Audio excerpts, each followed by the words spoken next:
So let's do that. Let's take these points,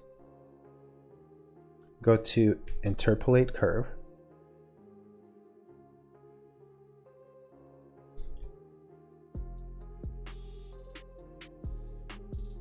between these. So we'll go here to graft tree, these, and we'll have to graft both of those. Then graft the next set, which is going to be this one.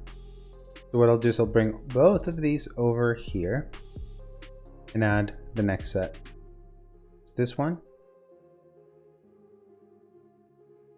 But notice it just creates a straight line, and that's not the idea. The idea is for these two also to go